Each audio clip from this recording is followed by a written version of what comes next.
Hey homemakers, it's Jack here, bakerwithjack.co.uk, and over the last couple of weeks we've been making proper homemade pizzas, and today we're freezing the dough for pizza emergencies, which are probably more common than you might think. Roll that theme tune!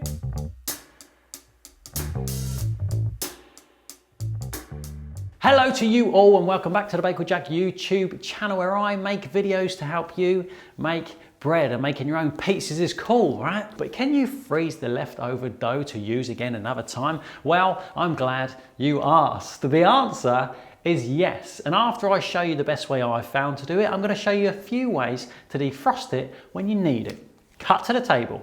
So here's my pizza dough on its tray after its time overnight in the fridge. As you can see, the dough is puffed up and spread nicely. So to get it ready to freeze, I'm going to dust it all up with some flour on top, like this. Now with my Bake with Jack dough scraper, I'm just going to work my way around the edges of one and pick it up. Fold it back up into a nice tight ball as it was before it puffed. Now we're going to freeze this dough in the balls that they are to make it easy for you to take out the ones and defrost what you need. But before we do, I'll let it relax and puff gently for an hour or so. And that's because when a dough is frozen solid and dense in a ball, it takes way longer to defrost than one that's slightly puffy with air bubbles inside.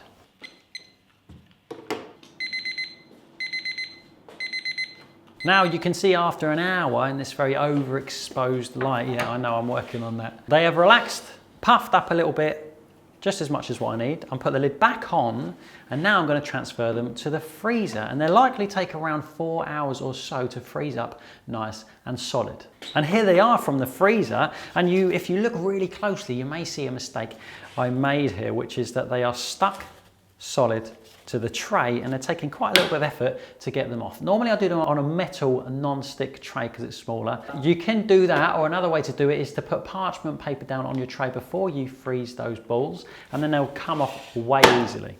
Here, I only just got away with it without losing most of the dough onto the tray.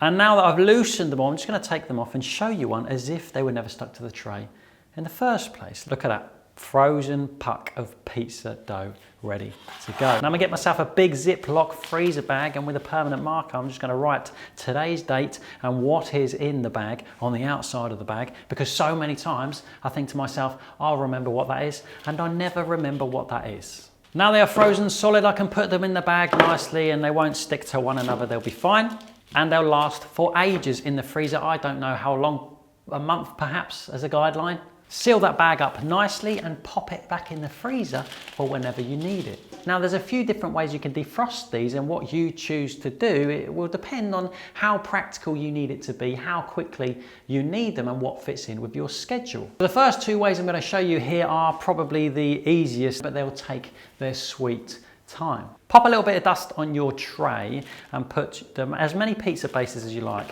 on it, and then dust the top as well. Next, put your lid on top. Now you can put this tray in the fridge overnight if you want to, and then give it a half an hour or so out on the kitchen side for them to relax enough to push them out. Or you can leave the tray on the kitchen side at room temperature, and for me they took about 3 hours to defrost to the middle, then a further 30 minutes or so for them to relax enough to push them out. Then you can see they're defrosted enough to push out as normal. Dimple the edge, push down the middle bit, a little bit of the classic two-handed palm swing to stretch it out nicely. Sauce, cheese, olive oil, salt, pepper, oregano, and any toppings that you might fancy. This method will help you the most if you're getting organized ahead of time. And I say that because it still takes quite a long time for the dough to defrost. So you're only really saving that little couple of hours it takes and the faff to make the dough in the first place. And then I started to think, sure, that's great and all, but that means minimum time is like 3 to 4 hours between me and homemade pizza. What if you are in a real hurry? So just for you,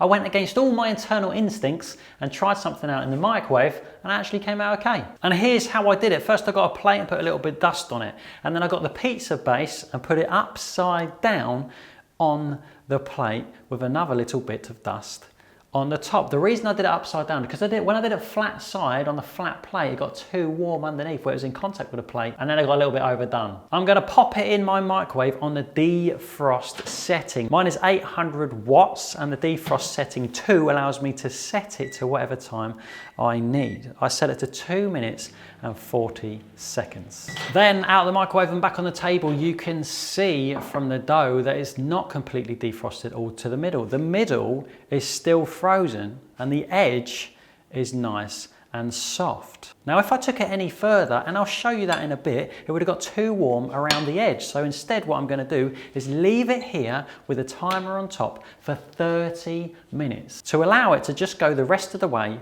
by itself. After 30 minutes we can see that it's completely defrosted and soft now to the middle. Here in the middle it's soft now, and around this side it's soft as well. There's a little patch there you might notice that's gone a bit dry on the edge, and I'll show you a bit more about that in a second when I pushed it out. Next, dimple round the edge, push down that middle, a two-handed palm swing maneuver, and then it's ready. I did cut that bit short, it didn't take me like half a second. Let's zoom in here and see that little bit of dry edge that I got earlier. You can see there's a little bit of crack here going on that outside surface, and this is okay. Ideally, we want as least of this as possible, but I guess it's part and parcel of us trying to speed up the process and stick it in the microwave. To show you more of what I'm talking about, here's one that I did earlier that I did for slightly too long. Even though the dough is still frozen in the middle, I can feel the heat come off. It's like steam coming off the outside. It's still hard in the middle. As you can see, one side is perfectly defrosted, but the other side, that dry crust, has actually almost steam cooked the dough from the inside. It's almost like a steamed bun on that edge. And this is what it looks like after it's rested for the 30 minutes. The middle is completely defrosted. It's probably a little bit too puffy, and that edge is completely cooked dough. Now if I tried to push that out, that would make some real problems. I'd have like a big lump of tough dough there. So that's an example of what can happen if you take it too far, and that's why I only do it for 2 minutes and 40 seconds, and then I leave it for the half an hour to finish off the rest of the way. And you might be thinking, well, that's still half an hour, 40 minutes until I can have a pizza. But don't forget, you've got to preheat your oven anyway, and to get that stone ripping hot, it's going to take 30 to 45 minutes anyway.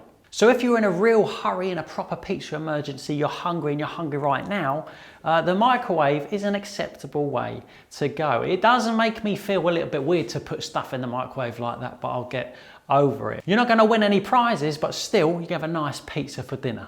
And here's a little bit of something extra for you to think about too. Your leftover mozzarella and pizza sauce, guess what? Yes! You can freeze that too. I did my sauce in a small pot like this, enough for a couple of portions. Pop your torn mozzarella in a plastic box with a little bit of parchment paper so it doesn't stick. Chilies are also really good to freeze. I am never without frozen chilies in my freezer because you can slice them straight from the freezer and put them on whatever you like. Your mozzarella and sauce is likely to take a couple of hours to come down as well. So if you're doing that first method where you're leaving stuff out on the side for 4 hours or so, get it out at the same time and you're ready to go. The only thing is your mozzarella might be a little bit wetter after it's defrosted. Give it a little pat on kitchen paper to make sure it doesn't make your pizza soggy.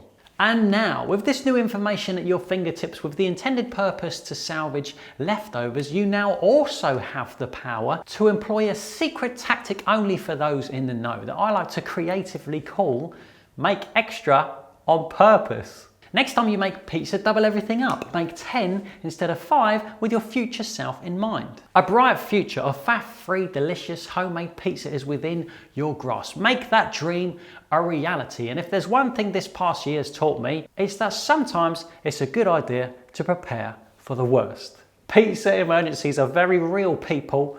Prepare yourself ahead of time. Listen, thank you so much for stopping by each week for your bread making tip. Next week, we're going to go live for a pizza related chit chat to really round off this chapter. This pizza making marathon we've been on for a month or so, and I hope to see you there. Bye-bye.